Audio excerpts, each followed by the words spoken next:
Assalamualaikum warahmatullahi wabarakatuh. Hai semuanya, pada kesempatan kali ini kami akan mempresentasikan materi model bisnis digital mata kuliah digital ekonomi dari Prodi Ekonomi Syariah, Fakultas Syariah dan Ekonomi Islam dari Universitas Pangeran Diponegoro, Nganjuk dengan dosen pengampu Dr. Juni Iswanto, SEMM. Berikut ini adalah anggota dari kelompok 5. Ada Amel, Gita, Dewi, Alvinda, dan Sultan. Baik, langsung saja kita masuk pembahasan yang pertama. Bisnis digital dan ekonomi modern. Pemanfaatan teknologi dalam dunia ekonomi modern. Presentasi ini akan mengupas tuntas bagaimana teknologi digital merevolusi para pelaku usaha dan menyoroti investasi masa depan. Apa itu bisnis digital? Bisnis digital adalah seluruh kegiatan ekonomi yang mengintegrasikan teknologi internet dan perangkat digital sebagai sarana utama dalam menjalankan proses inti bisnis. Yang pertama, efisiensi operasional, mengurangi biaya overhead, dan meningkatkan kecepatan proses. Yang kedua, aktivitas daring komprehensif, mencakup pemasaran, penjualan, layanan, pelanggan, hingga manajemen rantai pasok. Yang ketiga, jangkauan global, menghilangkan batasan geografis dalam pemasaran dan transaksi. Manfaat utama ekonomi digital bagi pelaku usaha. 1. Otomasi dan efisiensi operasional. Otomatisasi seperti sistem kasir digital, pembukuan online, dan sistem pengiriman memangkas waktu dan biaya secara signifikan. 2. Peningkatan kesadaran merek. Optimasi situs web dan promosi digital yang terencana mampu menjangkau audiens lebih luas. 3. Layanan pelanggan yang responsif. Pemanfaatan sistem pesan, antar, dan media sosial untuk interaksi langsung, menciptakan loyalitas pelanggan. 4. Peluang investasi digital. Akses mudah ke instrumen investasi berbasis teknologi seperti reksadana dan obligasi online. Keunggulan kompetitif bisnis digital. Transformasi digital memberikan beberapa kelebihan kunci yang sulit ditangani oleh pasar tradisional, antara lain 1. Jangkauan pasar global, akses ke pasar lebih luas, bahkan sehingga skala internasional, tanpa perlu membangun toko fisik di setiap lokasi. 2. Biaya promo efisien, memanfaatkan media sosial dan platform dengan biaya yang relatif rendah dibandingkan iklan konvensional. Yang ketiga, peningkatan penjualan terukur. Pemasaran digital yang ditargetkan memastikan anggaran promosi lebih rendah, mendorong peningkatan konversi dan penjualan. 4. Data dan analitik akurat. Pengumpulan data penjualan dan perilaku pelanggan yang detail memungkinkan pengambilan keputusan yang lebih tepat. Baik, selanjutnya ada 4 pilar utama jenis bisnis digital. Yang pertama, marketplace. Marketplace adalah platform yang mempertemukan penjual dan pembeli, contoh Tokopedia dan Shopee. Yang kedua, ada e-commerce. E-commerce adalah toko online yang menjual produk secara langsung ke konsumen. Yang ketiga, ada content creator. Content creator adalah individu atau tim yang menghasilkan aset digital berharga, contoh ada YouTube, blog, dan podcast. Yang keempat, ada digital service. Digital service adalah penyedia jasa berbasis teknologi, seperti konsultasi IT, pengembangan web, atau layanan daring. Model bisnis dominan di ekonomi digital. 3 model ini menjadi tulang punggung bagi perusahaan-perusahaan raksasa teknologi saat ini. Ada e-commerce, penjual produk fisik atau digital secara langsung, contoh seperti Amazon dan Alibaba. Ada juga freemium. Premium adalah layanan dasar gratis.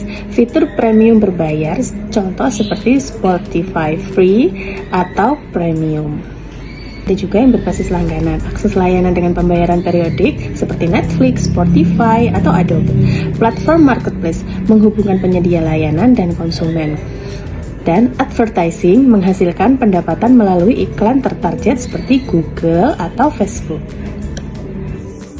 Karakteristik inti ekonomi digital. Ekonomi digital dicirikan oleh 5 elemen kunci yang mengubah cara berbisnis dan berinteraksi. 1. Knowledge. Aset terpenting adalah pengetahuan, kreativitas, dan inovasi teknologi. 2. Digitalization.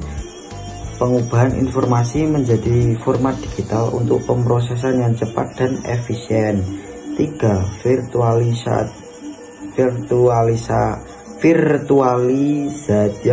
Aktivitas bisnis tidak lagi terikat pada lokasi fisik, kemungkinan kerja jarak jauh.